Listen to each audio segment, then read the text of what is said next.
Olá, caros ouvintes. Eu me chamo Akira Lima e, juntamente com Caio Robson e Ana Fernandes, faço parte da monitoria de voz do Departamento de Fonoaudiologia da Universidade Federal do Rio Grande do Norte, UFRN. Este projeto super especial é orientado pela professora doutora Larissa Siqueira. Neste quinto episódio da nossa terceira temporada, estamos recebendo uma convidada muito importante para falarmos sobre a atuação do fonoaudiólogo em fononcologia. Bom, hoje estamos recebendo a professora Michele Guimarães, que possui graduação em fonoaudiologia pela Pontífera Universidade Católica de Campinas.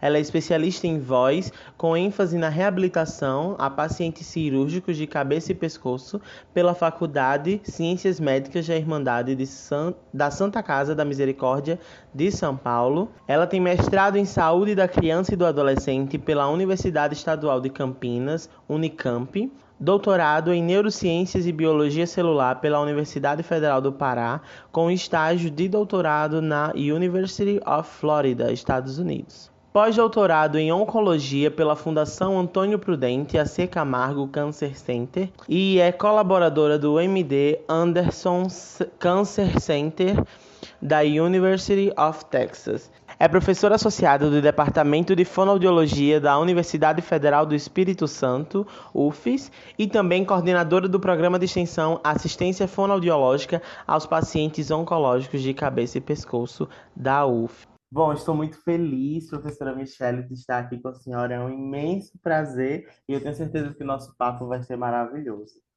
Eu que agradeço o convite, é um prazer estar aqui. Obrigada a todos vocês do Buzeando. Um agradecimento também especial para a professora Larissa Siqueira. Um grande beijo, Larissa. E vamos lá. Vamos lá, então vamos iniciar com a primeira pergunta. A gente Sim. sabe que o trabalho com a oncologia é muito importante. Ele salva a vida de muitas pessoas. Mas é bem verdade que essa atuação, né, é um pouco delicada para o paciente e para a família. Então, para iniciar o nosso papo, eu gostaria de saber quais são os principais desafios que a gente enfrenta com a fono-oncologia. Fono-oncologia. Eu acredito que o primeiro e o principal desafio talvez seja justamente o fato da gente estar lidando com um diagnóstico de câncer, né? Então, a palavra câncer, na sociedade de forma geral, e no Brasil não é diferente, né, na nossa cultura, na nossa sociedade, é um diagnóstico de algo assustador, né? Algo que já remete à possibilidade da perda da vida, da dificuldade do que o tratamento traz, porque a gente já sabe que são tratamentos invasivos, que são tratamentos que trazem sequelas importantes e que deixam, né, um paciente que já está numa situação vulnerável de saúde, de repente ainda mais vulnerável na tentativa de se conseguir a cura, né? Então, o câncer por si só, o diagnóstico do câncer por si só, é uma situação muito difícil. Então, a gente lida com esse paciente que está tentando absorver todas essas informações, e a família também, né? Então, esse processo que, que vem o diagnóstico, e junto com o diagnóstico ainda vem uma leva de informações relacionadas ao tratamento, que às vezes são bastante complicadas, como a necessidade de uma cirurgia muito ampla, a necessidade da cirurgia associada com um procedimento sistêmico, como uma radioterapia ou uma quimioterapia. Então, esse combo já deixa o paciente que já está debilitado emocionalmente com toda essa informação ainda mais angustiado, né, por esse processo. Não, claro que a gente tem alguns pacientes que são mais otimistas e positivistas frente à doença, cada um tem a sua forma de encarar, mas de maneira geral, a maioria dos pacientes são pacientes que sofrem com a notícia, né, que se entristecem muito com a notícia. Então, essa situação toda, né, todo esse contexto, eu acho que é o fator principal, assim, é o ponto mais importante da atuação da fonoaudiologia. E aí, nós, como fonoaudiólogos, a gente tem que estar, de alguma forma, preparado para esse acolhimento, porque a gente sabe que, na maioria dos casos, vai ser um acolhimento mais difícil.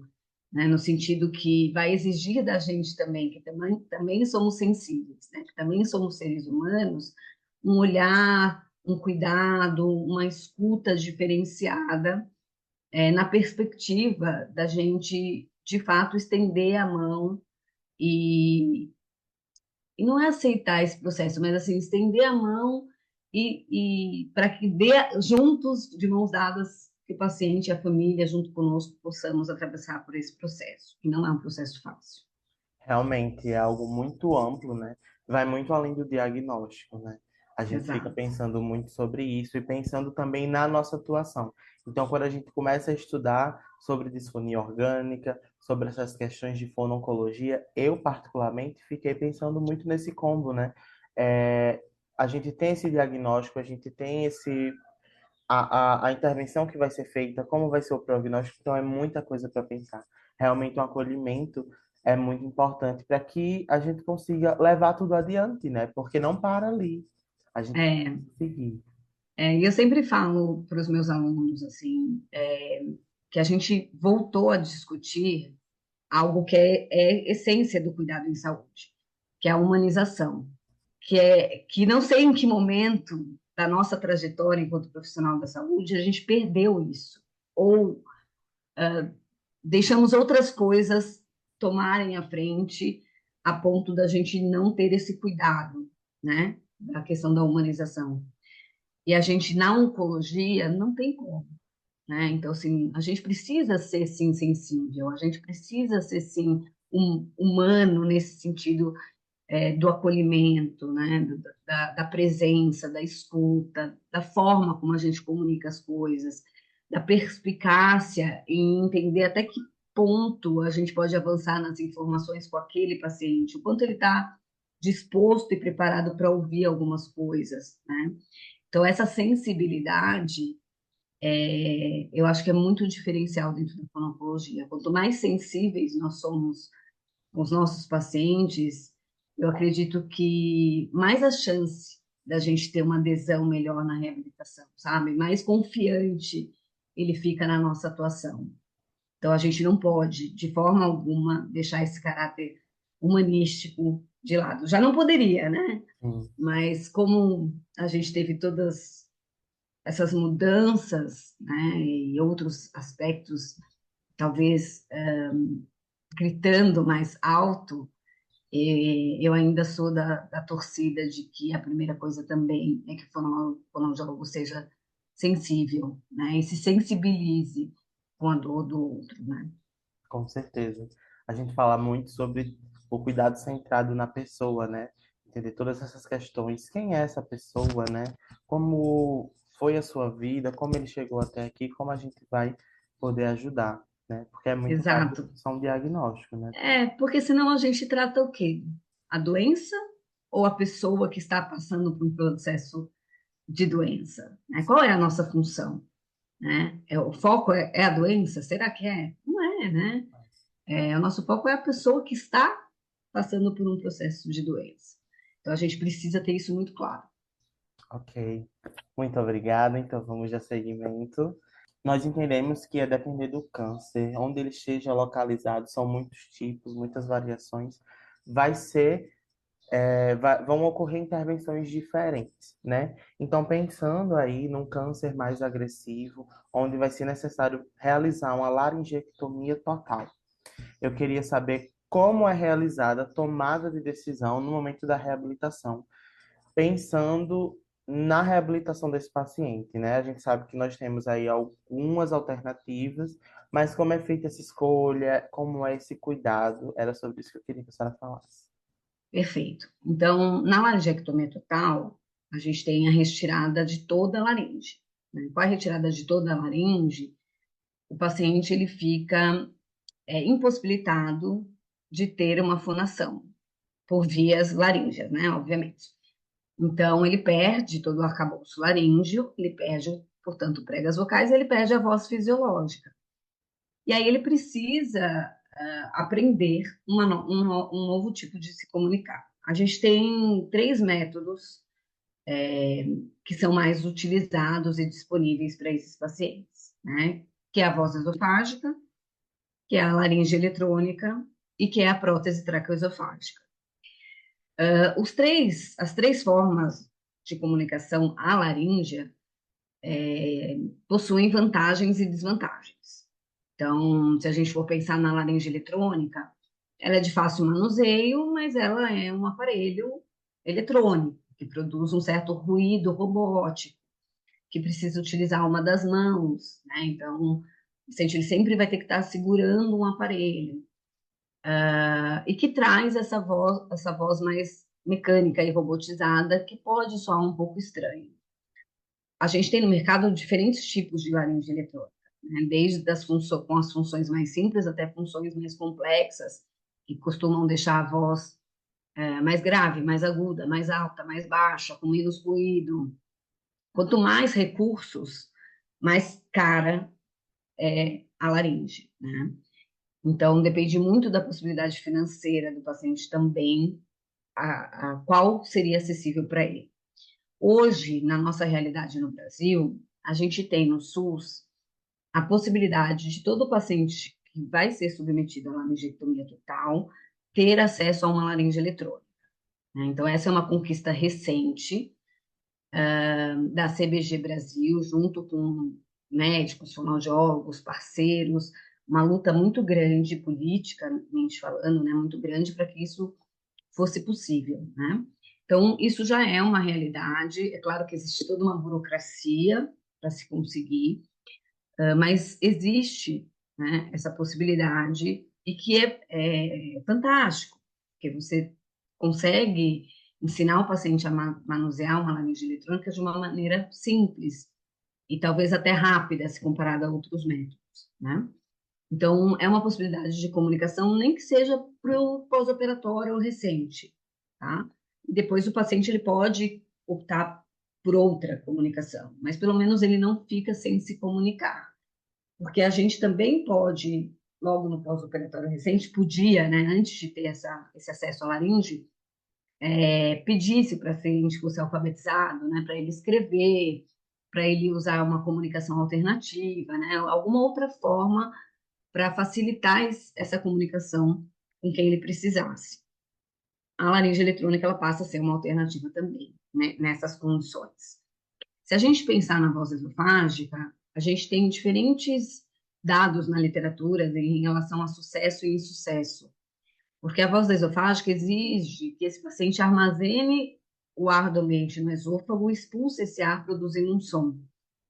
Nem todo paciente consegue produzir uma boa voz esofágica, né? O esôfago não foi feito para ser o reservatório de ar para fonar, mas é possível isso ser feito. E a gente tem bons falantes esofágicos, mas a gente também tem uma porcentagem de pacientes que não conseguem, ou que conseguem algumas emissões, mas não conseguem fazer dessas emissões uma fala encadeada.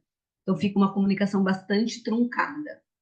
Então pode ser que não seja possível, que não seja viável, né? A terceira possibilidade, que é a prótese fonatória, ela seria a melhor voz que a gente teria, né? Porque é uma prótese que é colocada numa fístula, né, entre a traqueia e o esôfago, e por isso que ela tem esse nome de traqueoesofágica. Então, quando o paciente oclui o estômago, o ar do pulmão é direcionado para a prótese e esse ar vibra o esôfago, né, e produz como se fosse o som da voz esofágica, só que com ar pulmonar. Então, por isso que é uma fala melhor, né? Mais encadeada, mais fácil de ser produzida, porque você tem uma válvula que direciona esse ar, então ele não precisa ficar fazendo métodos para inserir ar do ambiente dentro do esôfago. Então acaba sendo uma voz melhor. Mas a prótese, ela também tem um custo. Ela é uma prótese que precisa ser trocada periodicamente por ser uma prótese importada, então o custo dela no Brasil é elevado, nem todo mundo tem esse acesso. A gente tem uma luta no SUS também para aquisição dessa prótese, a gente tem serviços que têm essa prótese via SUS, mas a gente ainda esbarra em questões éticas, né? Às vezes não tem prótese para todo mundo, ou às vezes o paciente não é candidato à prótese, porque aquele esôfago não não contrai de forma a produzir um som.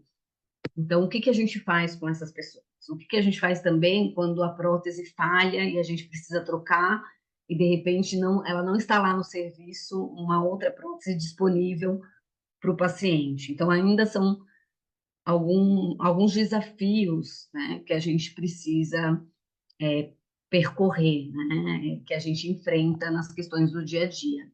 Mas de praxe, a gente mostra para o paciente as possibilidades de comunicação que a gente tem. E a escolha da comunicação é do paciente, né? Dentro das suas possibilidades e dentro da forma como a gente vai conseguir isso aqui no nosso país. Mas a gente coloca, então, as possibilidades novas de comunicação à laríngea, demonstra quais são as vantagens e as desvantagens de cada um, e o paciente, com a sua família, vai optar pela comunicação que achar mais condizente para ele naquele momento. E aí, claro, né, a gente vai acompanhar todo esse processo, somos nós que fazemos essa reabilitação, somos nós que vamos estar juntos com o paciente nesse processo, mas por mais que a gente seja, às vezes, tendencioso a um tipo de comunicação, porque às vezes a gente sabe que um tipo é melhor, e por mais, e também, de repente, a gente saiba que o paciente tem condições de ter a melhor opção, a escolha tem que ser dele, né? Então, aí vai variar. Tem paciente que fala, não, vou tentar voz esofágica, se eu não conseguir, eu penso em outro método, né? Tem paciente que já vai direto para prótese, fala, não, quero a prótese, eu tenho possibilidade, não vou nem esperar SUS, nada. Então, assim, depende muito de como o paciente vai receber e do que ele vai optar. Mas a decisão é dele, a não ser que, como eu disse, seja um caso de impossibilidade, né? Então, um esôfago não funcionante, e aí ele tem algumas, como posso dizer, algumas impossibilidades orgânicas mesmo na produção de determinada voz. Aí a gente já restringe as opções. Entendi, professora, muito interessante. Saber um pouco mais detalhadamente, né, como funciona essas questões, principalmente da prótese, né, Uhum. que eu sabia menos, então fiquei muito feliz em saber um pouco mais. E a prótese exige todo um cuidado, né? Então, o paciente, ele Uhum, tem que estar, a gente tem que deixar o paciente muito consciente de todos os cuidados, independente, da comunicação que ele escolher, que ele optar. Mas a prótese, por exemplo, exige um cuidado de limpeza diária, um manuseio, né? Que qualquer coisa, né? Pode impedir o bom funcionamento da prótese, uhum, como muita secreção, candidíase, né? Então, ou o paciente pode começar a ter vazamentos pela prótese também, algumas falhas de prótese. E aí depende muito, porque tem organismo que aceita a prótese por um determinado tempo, né? Vamos por aí, uma média de 6, às vezes um pouco mais de meses, e tem organismo que dura 3 meses, por exemplo, né? Então, e precisa trocar, né? Então, e tudo isso gera custo, né? uhum. Essa troca é feita cirurgicamente, profa? Então tem que fazer, né? Como é que A funciona? colocação da prótese, ela pode ser feita de duas formas, né? Pode ser feita como uma punção primária ou secundária. Então, na primária, durante a laringectomia total, o cirurgião já coloca a prótese. E a secundária é feita posteriormente, né? E a troca é feita em ambulatório, geralmente. Não precisa de grandes apetrechos, assim, digamos, né? É simplesmente tira-se a prótese e a fístula traqueosofágica vai estar lá, então você tira-se e coloca. No Brasil, nós não somos habilitados a fazer essa troca, né? Quem faz a troca é o médico, mas nos Estados Unidos são os fonoaudiólogos que fazem a troca. E de praxe, nos Estados Unidos, é 100% ambulatorial essa troca. Entendi, profa. Muito obrigada. Então, dando continuidade, ainda falando sobre reabilitação, a gente sabe que o trabalho com fonoaudiologia é muito abrangente, a gente tem diversos tipos de reabilitação, visando reabilitar a comunicação e também outras funções deste indivíduo. Então, pensando nesses aspectos e nas diferentes abordagens que a fonoaudiologia apresenta, eu queria saber, em linhas gerais, como funciona o processo de reabilitação fonoaudiológica, nesse quesito mais geralzão mesmo. A gente tem algumas possibilidades de atuação, né? Então, a gente, preferencialmente, o ideal é que a gente acompanhe esse paciente desde o início. Então, desde o diagnóstico, né, em que a gente consiga fazer uma avaliação pré-tratamento, né, até durante o tratamento e até após o tratamento. Esse seria o ideal. Nem sempre a gente tem o ideal e aí nosso foco acaba sendo mais reabilitador. Então, após o tratamento. Mas a nossa função enquanto fonoaudiólogo que trabalha em oncologia é uma função mista, digamos assim, né? Então, a gente precisa ter um conhecimento base de várias áreas. Então, a gente precisa ter uma base de disfagia, a gente precisa ter uma base de voz, de motricidade orofacial, de linguagem e, às vezes, também de áudio. A gente tem pacientes submetidos aí, principalmente com tratamento quimioterápico, que acaba tendo um grau de ototoxicidade muito, muito forte, que precisam ser encaminhados para um serviço de audiologia, né? Então, a gente precisa, pelo menos, ter essa, mesmo não sendo tão da área de áudio, porque a gente acaba, no Brasil, tendo uma separação muito grande, né, de quem trabalha, fonoaudiólogo que trabalha com audiologia e fonoaudiólogo mais clínico. Mas pelo menos de ter essa sensibilidade de perceber possíveis, né, alterações na audição e fazer um encaminhamento para um profissional especializado na área. Então, nosso foco durante todo o processo, né, de acompanhamento desse paciente tem que ser norteado nessas áreas. Então, a gente sabe que o paciente ele tem grandes possibilidades, dependendo, né, da localização do tumor e da extensão do tumor, possibilidades de queixas, né, principalmente de deglutição e vocais. Então, a gente precisa estar bastante atento. E aí são pacientes que perdem também muito peso, né, que acabam ficando debilitados nutricionalmente falando, que traz toda uma dificuldade de motricidade orofacial importante, que também vai impactar tanto a mastigação, a deglutição, quanto a fala, né, de maneira geral, e a produção da voz em níveis, de projeção e ressonância. Então, a gente precisa ter essa destreza, né, de entender essas particularidades, entender essas áreas e entender que o tratamento ele então é multifocal, né? Claro que assim, se o paciente está aspirando, né, se tem uma necessidade muito urgente em relação à deglutição, nosso foco primário é a disfagia, né? Mas todas essas outras questões fonoaudiológicas também são trabalhadas. É muito interessante e muito importante, né, ter esse olhar no indivíduo como um todo, e volta também para o que a senhora já estava falando lá no início, né? A gente entender todos esses aspectos e ajudar em tudo que for necessário.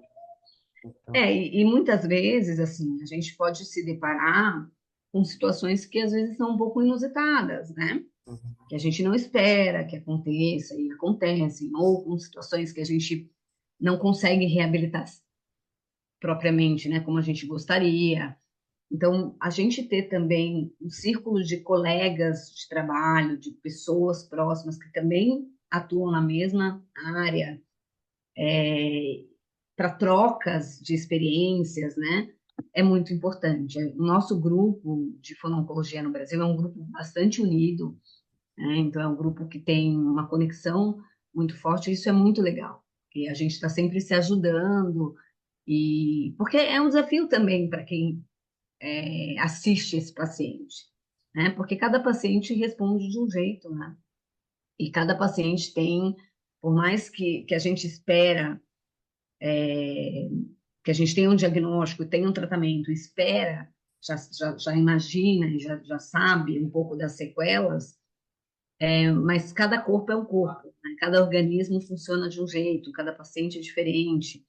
Então, ter essa possibilidade de troca que a gente tem aqui, isso é fantástico. E a gente tem que ir atrás mesmo, né? A gente não pode falar, ser orgulhoso no sentido, não, eu tenho que dar conta. Pelo contrário, tenho que pedir ajuda. Não, deixa eu ver aqui com os meus colegas, né? Com certeza vai ter um colega que vai ter uma visão diferenciada, que vai te dar um insight e que juntos, né, a gente consegue aí conduzir de uma maneira melhor.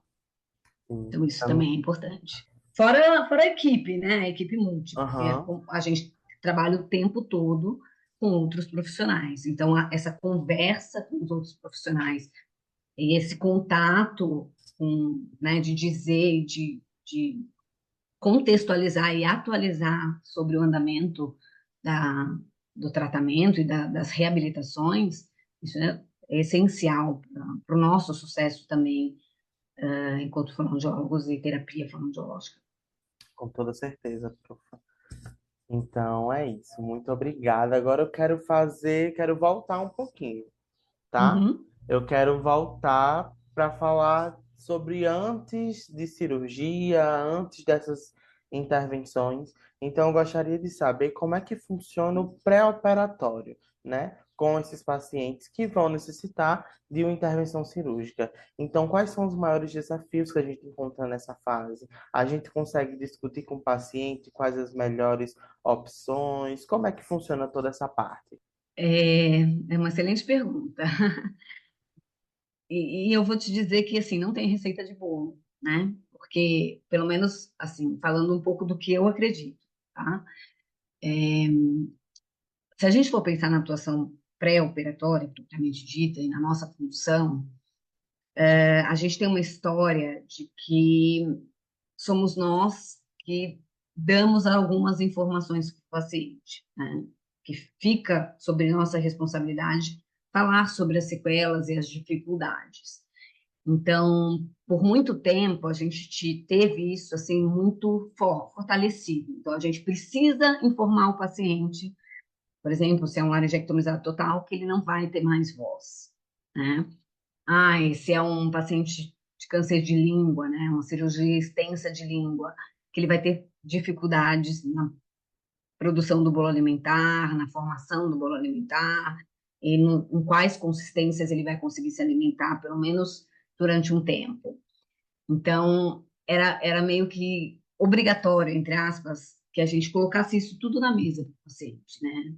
Então, eu vivi muito essa época, né? Quando eu fiz a minha primeira especialização, logo que eu me formei, em 2003, a gente tinha esses momentos pré-operatórios. E a gente tinha essa responsabilidade de levar essas informações.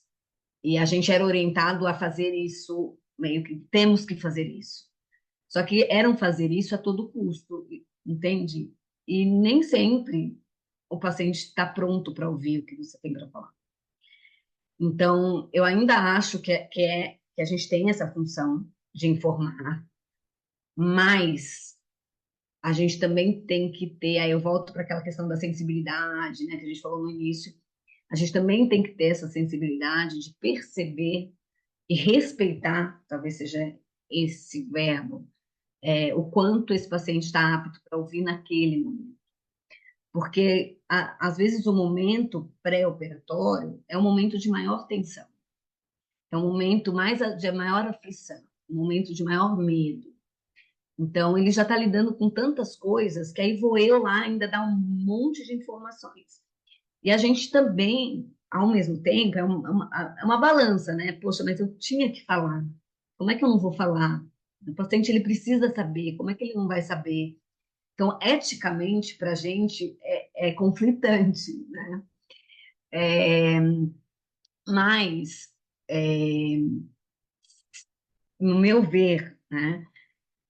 Se tem um familiar, se tem uma pessoa de confiança do paciente, se a gente percebe que o paciente ele não consegue lidar com essas informações no início, é importante que a gente tenha esse olhar para o cuidador, né? Que aí seja a família ou seja alguém, né, especializado, enfim, seja quem for, de levar essas informações, de compartilhar essas informações. Mas se o paciente não quer saber, ele tem o direito também de não saber, pelo menos não naquele momento, né? Então, é um duelo, é muito difícil, mas também, por outro lado, mais do que ser um momento de passar informações, informações que às vezes são muito desagradáveis de se receber, eu acho que é um momento de mostrar que a gente está ali, né?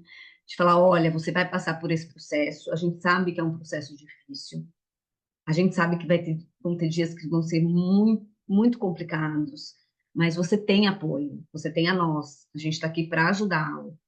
Então, se de tudo a gente não consegue dar informação, esse elo que se faz no início constrói uma confiança, né?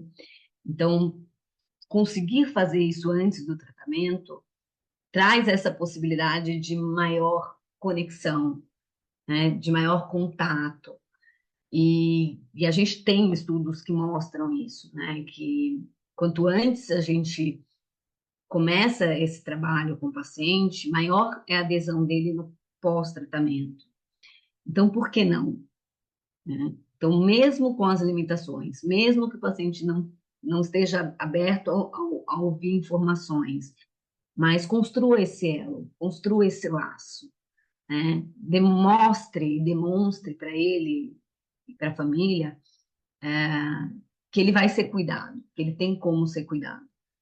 Então, para mim, eu acho que isso é um ponto fundamental da nossa atuação pré-tratamento. Concordo plenamente.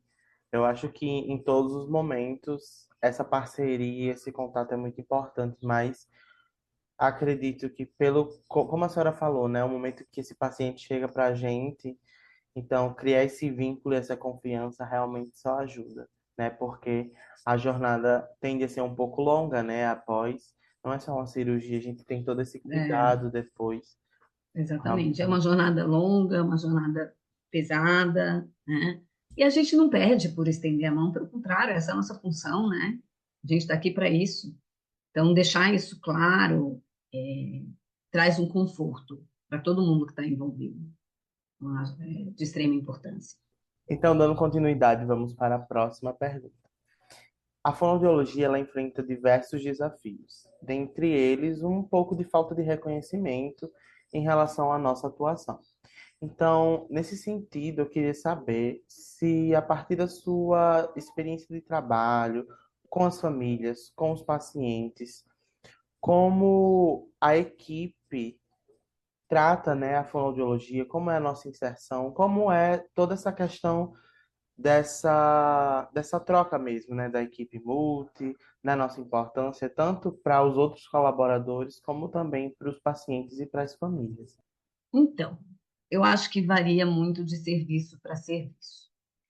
A gente tem um histórico de parceria bastante importante entre fonoaudiólogos e cirurgiões de cabeça e pescoço, falando dessa classe específica, né, cirurgiões de cabeça e pescoço.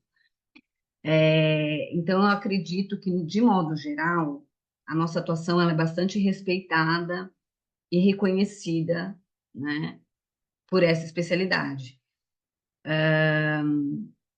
Claro que desafios sempre teremos, né? E é claro também que às vezes depende muito da queixa do paciente, entende?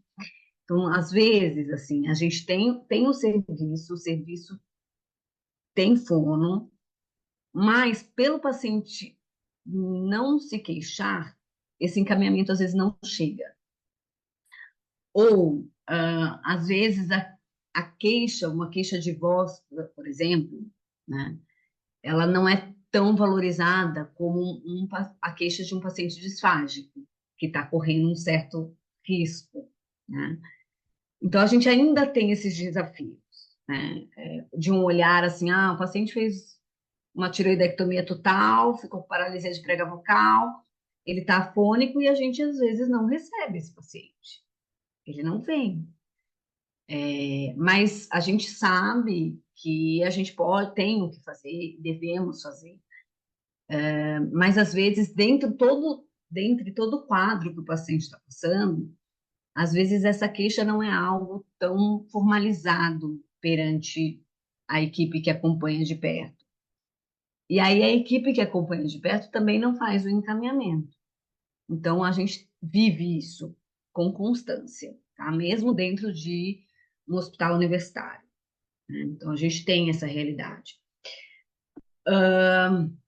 Então, por mais que os trabalhos sejam, de certa forma, vinculados, e por mais que se saiba das importâncias de diferentes profissionais na reabilitação do paciente oncológico, a gente ainda, né, a todo momento, a gente ainda precisa relembrar de que estamos aqui, de que temos como melhorar, de que temos possibilidades, de que podemos fazer por esse paciente, né?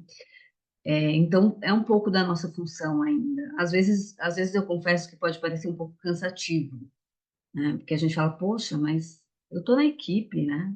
A gente está, de certa forma, junto, sabe o que acontece, sabe? Por que não, né? Mas às vezes também, assim, não dá para a gente generalizar e tentar achar o porquê.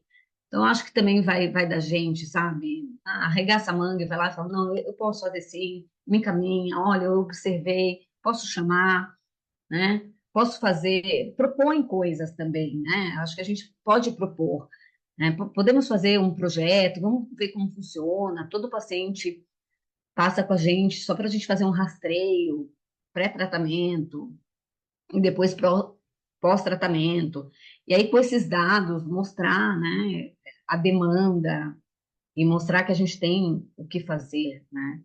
Então, eu acho que isso faz parte também do nosso trabalho. Apesar da gente querer a todo tempo ser reconhecido, valorizado e lembrado, faz parte do nosso trabalho mostrar com que a gente trabalha e que o que a gente faz tem impacto direto na qualidade de vida desse paciente. Então, hoje em dia, eu acho que eu absorvo um pouco melhor essa situação, né? Eu não me frustro tanto com essa situação, porque eu tento trazer esse olhar de trazer a responsabilidade para mim, enquanto profissional, sabe? Então, assim, já que eu não posso esperar ser reconhecida, eu vou fazer eu me reconhecer, sabe? Então, a mudança do olhar, a mudança do foco, ela é importante. E eu acho que a gente vem nesse processo, né? Então, a gente tem sim o que fazer por esses pacientes.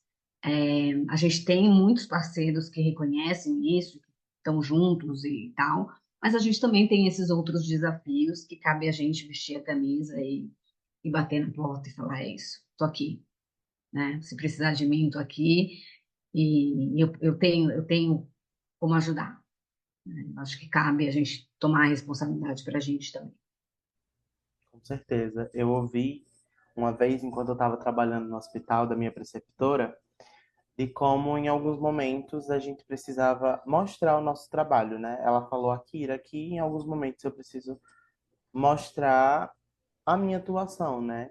E é uma grande verdade, isso mesmo que a senhora falou. Se nós acabarmos nos acomodando, aceitando isso e não mostrando o nosso serviço, a gente pode ser até esquecido, né? E o que a gente faz é muito importante. Pensando na fonoaudiologia, principalmente na área de oncologia no geral, a fonoaudiologia, principalmente quando se trata de cabeça e pescoço, tem uma atuação muito importante, né, para esses pacientes. Então, Sem acho que dúvida, mostrar. sim, sem dúvida. E talvez se pôr nesse lugar de sempre lembrar que a gente não está fazendo para mostrar para outras classes que a gente faz e acontece. Não, não é esse o objetivo.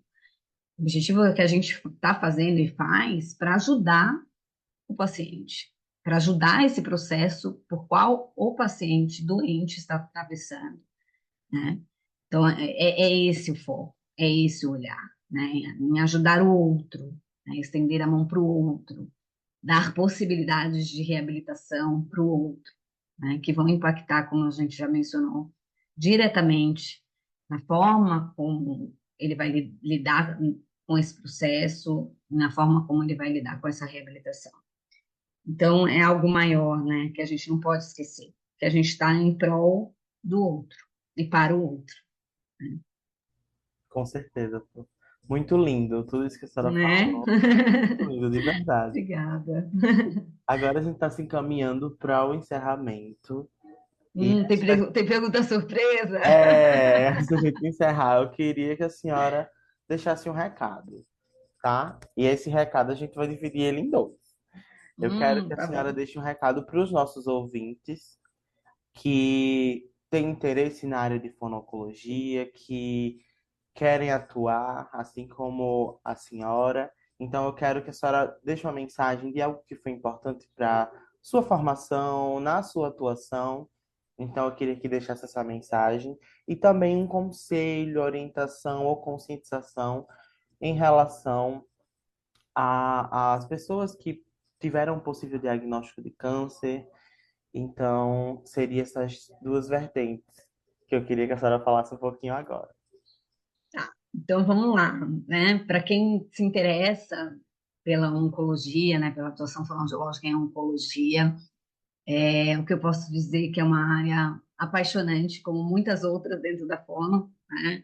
Acho que a fono traz uma versatilidade de atuação muito grande, extensa, mas a oncologia não é porque é minha menina dos olhos, não é porque eu adoro, mas realmente nos possibilita, além de fazer pelo outro durante um processo já é por si só muito complicado e muito difícil, mas é ter em pequenos avanços grandes progressos.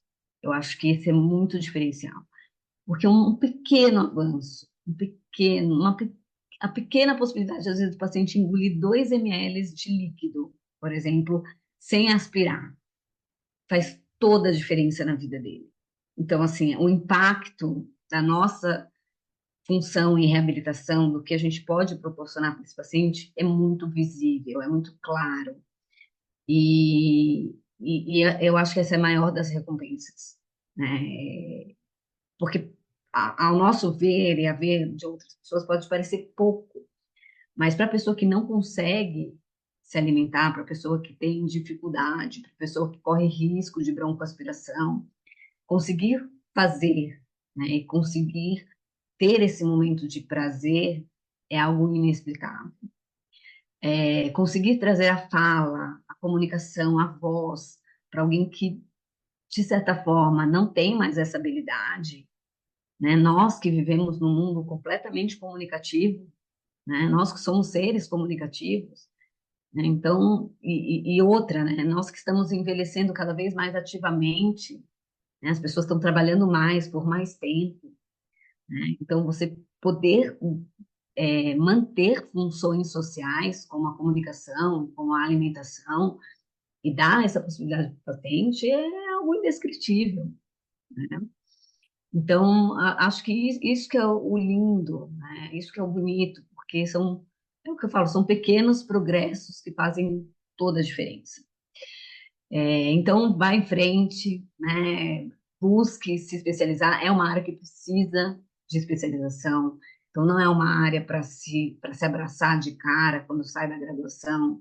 Então, a gente precisa ter um pouco dessa noção do estudo, né? Do manuseio, do entendimento, desse algo maior que a oncologia traz e da fragilidade que essas pessoas estão. Então, a gente precisa ter esse cuidado de se aperfeiçoar, aprimorar e buscar para poder fazer realmente uma atuação de excelência, né? Então, vai atrás, abrace a causa, nos procure, né? Nós estamos lá dentro do departamento de voz, no Comitê de Fono-Oncologia, o Felipe Moretti é o coordenador atual, eu sou a vice-coordenadora. Então, estamos de portas abertas para vocês. Então, troquem com a gente.